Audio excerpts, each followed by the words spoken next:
Bismillahirrahmanirrahim, alhamdulillah, wassalatu wassalamu ala rasulillah. Kemi tek libri I Sheikh Abdul Qadir Al-Arnautit rahimahullahu ta'ala, porosi profetike. Dy hadithet I kemi shpjeguar, sonte I kemi hadithin e tretë, ku I kemi disa këshilla nga Rasuli sallallahu alaihi wasallam, transmetohet nga Ubade ibn Samiti radiyallahu anhu, se ka rrëfyer. Ka thënë pejgamberi sallallahu alaihi wasallam, kush mi garanton, apo mi garantoni mua 6 gjëra, unë po ju a garantoj gjennetin. Më thonë çështje e madhe. Po të tregon 6 këshilla po t'i jep. Nëse ti ja garanton Resulit a.s. apo për vetën tënde I bon këto 6 këshilla I merr, ty Resuli a.s. po të përgëzon me gjennet me lejnë Allah subhanahu wa ta'ala. E para është ta thoni të vërtetën kur të flitni. Dhe më thonë mos me gënjy. E dyta, ti qoni në vend premtimet tuaja. Nëse dikush ja ki dhon dikujt një premtim, me qenë vend. Ti kryni amanetet apo besatimet tuaja. Ti ruani organet tuaja të turpshme, mos me bo zina. Thot ti ulni shikimet tuaja. Dhe më thonë mi ul shikimet, mos me këshur në haram. Dhe e fundit, ti shmangni duar tuaja. Bukur. Shpjegimi I këtij hadithi fillon me këshillën e parë, Sheikh Abdul Qadir Al-Arnauti rahimahullahu ta'ala. Ta thoni të vërtetën kur flitni. Bukur.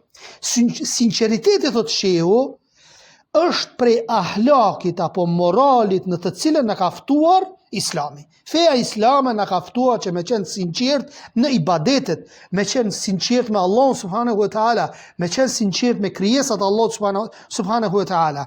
Pejgamberi Allah azza wa jall rarisht ka thonë në suratul Taube, ajetin 119, thot o ju që keni besuar, friksojeni Allahut dhe bëhuni të sinqert. Shiko sa qartë. Friksojeni Allahut, tutni Allahut dhe pastaj bëhuni të sinqert. Në çfarëdo momenti të sikletshëm që je, bëhu I sinqert përpos llojeve të ndryshme ku lejohet gënjeshtra që e kanë trajtuar ulemaja, e ato I dini qoftë në luftë, qoftë për t'i ndrequr disa muslimanë me zveti që kanë probleme, apo burri për ta gënjur gruan e vet, për ta shtuar dashurinë me një aspekt në mesin e tyre. Pra Allah azza wa jall I urdhëron robët e tij besimtar që të jenë të devotshëm, të kenë takwa, të respektojnë apo të zbatojnë urdhrat e tij, të largohen nga haramet, edhe të jenë sinqert në fjalë edhe në vepra. Përpos zemrës që duhet ta kesh të sinqert me Allahu subhanahu wa ta'ala, kjo zemër e sinqert duhet me reflektu tek fjala dhe tek vepra e jashtme. I dërguari Allah sallallahu alaihi wasallam ka thënë, përmbajuni sinqeritetit, sepse thot, sinqeriteti ju çon dhe ju udhëzon në mirësi. Shiko, nëse ti përmbash sinqeritetit, që ky sinqeritet ka me të udhëzuar në mirësi. Thot, e mirësia ku të çon vllajem? Mirësia çon në xhennet. E njeriu vazhdon me thonë të vërtetën, vazhdimisht, edhe derisa dhe atë vazhdimisht ta gjurmoj dhe thotë të vërtetën, derisa të shkruhet tek Allahu Siddiq I sinqerti. Rëmëndon, se vazhdimisht je I sinqert me Allahun subhanahu wa ta'ala, je I sinqert me krijesat e tij, nuk gënjen, Allahu subhanahu wa ta'ala, apo tek Allahu shkruhesh si sinqerti. Nuk rran, nuk gënjen. E transmeton hadithin Buhariu dhe Muslimi. E domethënia e hadithit çka është? Përmbaju sinqeritetit në fjalët dhe veprat tuaja, sepse sinqeriteti në fjalë e vepra përmirëson gjendjet tuaja. Nëse ti je I sinqert me Allahun azza wa jall në fjalë dhe vepra përpos zemrës, atëherë Allahu subhanahu wa ta'ala ka me ta ndryshu gjendjen për të mirë. Nëse deri dje ke gënjyer, nëse deri dje ke qenë dallaveraxhi, nëse deri dje nuk e ke mbajt fjalën, është e vështirë për të kthyer, apo se një kohë të caktuar, një kohë gjatë gjati nuk ke qenë sinqert. Dhe tani je futur në fe, ka desht Allah subhanahu wa ta'ala, ke filluar namazin, mundohu që ti heqesh këto tmeta që I ke. dhe me lejen Allah subhanahu wa taala, nëse ti përmirësohesh, atëherë Allah azza wa jall ta përmirëson gjendjen tënde për të mirë. Thot Allah subhanahu wa taala: "O ju që keni besuar, keni frikë Allahun dhe thoni fjalë të drejta." Shikoni, keni frikë Allahun dhe thoni fjalë të drejta. E pastaj çfarë thot Allahu? Ai ju a përmirëson punën tuaja dhe u a fal gjunahet tuaja. E ai që i bindet Allahut dhe dërgumit ti, ai ka arritur një fitore të madhe. Sot Al-Ahzab, ajeti 70-71. Nuk ka mundësi mu përmirësu gjendja muslimanëve përderisa të mos jenë të sinqertë në fjalët dhe veprat e tyre. Thot Allahu azza wa jall, Allahu nuk e ndryshon gjendjen e popullit përderisa ata të mos e ndryshojnë veten e tyre. Nëse rran, nëse nuk e marr fjalën, nëse nuk i marr emanetet, Allah subhanahu wa taala nuk dërgon rezultat të mirë. Allah subhanahu wa taala nuk dërgon mirësi tek ai popull. Nëse merret me rrena, me gënjeshtra, me humbjet e emanetit, andaj ta rregullojmë na fillimisht vetvetët tona, ti rregullojmë, pastaj edhe ngjeti gruan, fëmin e kështu me radh me lejen e Allah subhanahu wa taala që të përfshihemi tek fjala Allahut azza wa jall ku thot Allahu nuk ndryshon gjendjen e popullit përderisa ata të mos e ndryshojnë veten e tyre. Po ashtu, sinqeriteti çon dhe udhëzon në mirësi, e mirësia në Islam është përmbledhur në një ajet të vetëm dhe ky ajet quhet ajeti i bamirësisë. Suratul Bekara, ajeti 177. Thot Allahu azza wa jall: Nuk është mirësi, thot, ti ktheni fytyrat tuaja nga lindja e Perëndimit, por mirësia e vërtet është e atij që i beson Allahut, ditës gjykimit, melekëve, librave të Allahut, pejgamberëve dhe pasurinë që do ua jep të afërmëve, jetimëve, të varfërve, udhëtarëve, lypsve dhe e shpenzon për lirimin e robërve dhe që e fal namazin, e jep zakatin dhe që kur premtojnë i zbatojnë premtimet dhe që janë të durueshëm në skamje, në smundje dhe në flakën e luftës. Të tillët janë ata të sinqertit dhe mua ata janë të devotshmit. Qore pi përfshin shtyllat e imanit, pi përfshin shtyllat e islamit, pi përfshin gjitha subhanallah në këtë ajet. Pa përfshin gjitha. Pra sinqeriteti ku çon mirësi. Do të thonë besim të mirë, në adhurim ibadet, akhlak, marrëdhënie të mira, e këto çojnë xhennet vëllajem. E lutim Allah subhanahu wa taala që të na bëj prej të sinqertëve në fjalët e vepra, derisa kur ne jemi të sinqert, mundohemi ato vesit e këqija të largojmë nga vetja me lejen e Allah subhanahu wa taala. Allahu azza wa jall na përmirëson gjendjen. Kjo ishte sa i përket porosisë parë. Tash kemi porosinë e dytë. Porosia e dytë është, thot Muhamedi alayhi salatu wassalam, thot të çoni në vend premtimet tuaja. Thot Sheikh Abdul Qadir al-Arnauti rahimahullahu taala, zbatimi i premtimit është nga cilësitë e besimtarëve. Cilësia e besimtarëve është që e zbaton premtimin. Kur të thot një sen, e çon në fund premtimin. Mos zbatuesi i tij, cilësia e kujt është? Cilësia e munafikëve është e dyftëshme dhe për atë arsye, jo rastësisht, ka thonë Muhamedi alayhi salatu wassalam, shenjat e munafikut, hipokritit janë 3. Kur flet gënjen. E dyta, thot kur premton, nuk e zbaton. Dhe kur i besohet diçka, tradhton. Subhanallah. Ka till besimtar, vallahi ka. Ka namazlion, subhanallah. Nuk e marrin fjalën. Ndoshta nuk rren, kështu kur të flet, mirë po, në anën tjetër nuk e marrin fjalën. Ose, një prej gabimeve që i kum patë vllaznit, ajo dëshira e madhe për të bërë mirë, t'je fjalë. Ai ka qef në atë moment, mi thonë, me pas mundësi në atë moment, ai e kryen ato, po. Mirë po, mos i thuj dikujt, sepse ti pastaj nuk po mush me marr fjalën.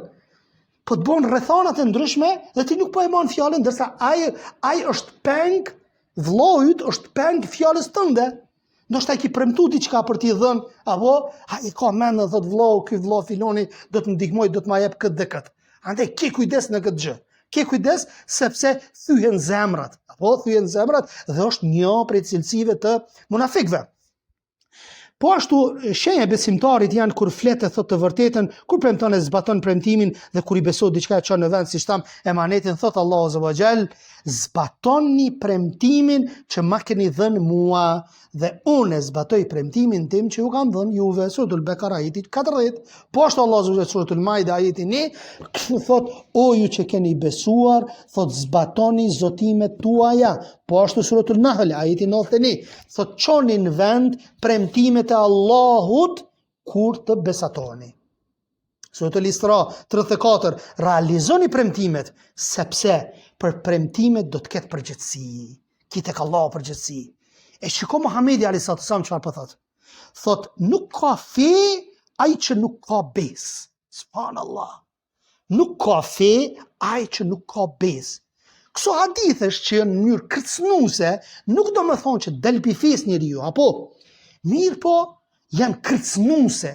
Një aspekt nuk e bën një besimtar. Kjo është cilësi e munafikëve, kjo është cilësi e pabesimtarëve.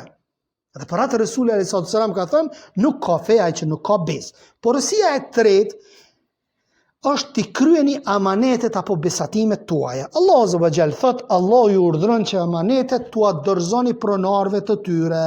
Suratul Nisa ajeti 58. Thot Sheikh Abdul Qadir al-Arnauti, e kjo e përfshin thot i përfshin gjitha amanetet e detyruarat njeriut, duke filluar nga të drejtat e Allahut. Cilat janë drejtat e Allahut vllazni? Janë namazi, xhirimi, zakati, haxhi, urdhimi për të mirë, dalimi nga e keqja. Gjitha këto hyn te çfarë? Hyn tek të drejtat e Allahut subhanahu wa taala. Kur Allah subhanahu wa taala i krijoi shpirtrat, edhe ju tha, "Alastu bi rabbikum?" Qalu bala. Thot, ajo unë e Zoti juj? Gjithsesi than shpirtrat, i besuan Allah subhanahu wa taala. Shpirti i sinqert i beson Allah subhanahu wa taala, ndërsa shejtani alayhi lane mundohet që ta largojë robën nga rruga e drejtë. Pastaj thot, gjithashtu përfshin edhe të drejtat e njerëzve, siç janë garancit, dorëzanit, etj, sepse Muhamedi alayhis salam thot, nuk ka iman ai tek i cili njerëzit nuk kanë besim. E sa të tillë ka subhanallah, fatkeqësisht. Nuk ka iman ai tek i cili njerëzit nuk kanë besim. Porosia e katërt e katërt janë 6 porosi, thot të ruani organet tuaja të turpshme. Do më thonë çfarë? Mi rujt organet tuaja gjenitale nga zinaja vllajem, nga zinaja. Ndërsa syt, vesht, dora, gjitha këto janë që bëjnë zina, nuk ka diskutim. Mirë po në fund ka thonë Resulli alayhis salam, e vulos kush e vulos? Organi. Ose e bën, ose e përgënjeshtron, ose nuk e bën. Mirë po paraprakisht janë ato mjetet që ty dërgojnë tek zinaja. Thot Allah subhanahu wa taala, "Wala taqrabu zina." Thot mos ju afroni zinos. E një nga afrimet drejt zinos, drejt vendosjes apo vulosjes nga organi gjenital është edhe shikimi. Është edhe shikimi që tani e kemi këshillën tjetër për shikimin. Thot Muhamedi alayhis salam, kush më garanton mua se do të ruaj atë që kanë mes dy faqeve, gjuhën, dhe më thonë mos me bogibet, dhe atë që kanë mes dy këmbëve, organin gjenital, unë ja garantoj ati gjennetin, subhanallah. Unë ja garantoj ati gjennetin. Çështje e madhe. Sa njeriu ne fut në xhehenem kjo gjuhë, subhanallah, Allah na falt. Sa njeriu ne fut. E folim një fjalë që e hidhron Allahu subhanahu wa taala. Apo ja bën ferr ndonjë vllaut apo ndonjë motrës jetën me fjalët e tua që ti përgojon nëpër njerëz. Andaj keni kujdes. Po ashtu, porosia e pestë është ti ulni shikimet tuaja. Shikimi është qelsi, thot Sheikh Abdul Qadir Arnauti, e nëse besimtarit ndalon shikimin e tij nga ajo që Allah ka bërë haram, si shikimin në femra të huaja dhe në gjëra të tjera të ndaluara, atëherë ai ka ruajtur pjesët e tij intime. Shikimi vëlla jam ty të ruan nga zinaja. Nuk vjen zinaja pa shiku. Fillimisht kemi shiku në telefonin tënd, në televizionin tënd, kemi shiku për jashta. Dhe kjo të nxit pastaj në veprime konkrete, në vetmime me femra të huaja, me gra të huaja, dhe pastaj në fund çfarë? Në fund organi e vërteton ose e përgënjeshtron. Thot E kur aje hedh shikimin, ndodh që shikimi ta shpjerr atë gradualisht deri në zina. Deri në zina. Thot Muhamedi alayhi salatu wassalam, shikimi i parë është i yti, shikimi i dytë është i shejtanit. Hadithi tjetër thot, heqe shikimin. Si me i bob, si me i bashkërëndu këto dy hadithe, me një hadith për thot shikimi i ytë është i pari, i pari është i yti, i dyti është i shejtanit, dhe hadithi tjetër thot, heqe shikimin. Që i bje, momentin kur ta she blitz shikim, nuk ke gjuna, po për njerë du të me ik shikimin. Dhe jo me fokusu sët e to, njëherë me shikua dhe mësë mi hek sët dhe me thonë shikimi imi parë, është i lejuar. Jo, sepse hadithi tjetër e komendon këtë hadith, thot hiqe shikimin. Hiqe shikimin sepse i bën dom vetës, është shigjet e shejtanit vllaja. Pastaj, thot Allahu subhanahu wa ta'ala, thua ju besimtarve, le t'i ulin shikimet e tyre dhe le t'i ruajnë organet e tyre turpshme. Kjo është më pastër për ata, e Allahu është i informuar në hollësi për atë që ata punojnë. Thua ju edhe besimtareve, tash për femnat, le t'i ulin shikimet e tyre dhe le t'i ruajnë organet e tyre të turpshme. Suratu Nur, ajeti 30-31. Pra ulja shikimit i ruan organet e turpshme, e ruajtja organeve e mbron fen vllaja. Nderin, sojin, gratë, fëmit. Ati që dhe me thonë më koni ndershëm, subhanallah. A din që me dalë zoni që je zinaçar, apo me dalë zoni që je njeri prisht, njerëzit frikson me najt me ty. Njerëzit frikson, largon prej ti. A dhe ke kudes, nderi ose çështje shumë e madhe. Pastaj kemi porosin e 6, edhe ti largoni duar tuaja. Do më thonë, me largu duar tuaja nga çdo gjë që Allahu e ka ndaluar. Çka? Prekja grave që janë të ndaluara. Këtu hynë edhe dhënia dorës, ato që nuk i ki mahram. Po thot Muhamedi alayhi sallam, dhe largoni duar tuaja. Me i largu duar tuaj, dora e zote, mos me prek haram vllajem, mos me prek haram. Ata persona që i ki të lejuar me i prek tezën, hallën, motrën, të lejohet, ndërsa jashtë këtyre nuk lejohet të takosh për dorë. Largoni duar tuaja nga dëmtimi të tjerëve me gjuhë e me dorë, nga se pejgamberi alayhi salatu wassalam muslimanin e ka përshkruar kështu. Shiko çfarë thot. Musliman është ai nga gjuha dhe dora e të cilët janë të sigurt muslimanët. Shko hadithin. Kurse besimtarin e ka prezantuar kështu. Besimtar është ai prej të cilët njerëzit janë të sigurt në gjaqet dhe pasuritë e tyre. Nuk vjen muslimani, nuk vret pa gjykim sheriati që e ka leju, domethënë ato gjërat sheriatike që e ekzekuton shteti, ndërsa muhaxhirin të shpërngulurin e ka prezantuar kështu. Muhaxhir i shpërngulur në rrugt të Allahut subhanahu wa taala është ai i cili shpërngulet nga ajo që ka ndaluar Allahu. Prandaj besimtari nuk e dëmton askënd, as me dorën e as me gjuhën, duke përgojuar dikë, duke bartër fjalë, duke shar, ofenduar, shpifur, mallkuar, sepse thot Muhamedi alayhi salatu wassalam, besimtari nuk është fyes, nuk është mallkues, nuk është vulgar, nuk është i pahishëm, as fjalë fliqur. Subhanallah. Nuk është fyes, mallkues, vulgar, pahishëm, fjalë fliqur. Pra besimtari e shmang gjuhën dhe dorën e tij nga harami dhe nuk e godet askënd me dorën e tij, e as nuk e vjedh pasurinë e tjerëve, nuk shkul frytet e të tjerëve dhe nuk prek asgjë që Allahu e ka ndaluar, dhe ky është kuptimi i fjalës së tij të Muhamedit alayhi salatu wassalam, ti largoni duar tuaja, deri në takimin e radhës me hadithin e 4. Subhanaka Allahumma bihamdik, ashhadu an la ilaha illa ant, astaghfiruka wa atubu ilaik. Allahu ju shpërbleft.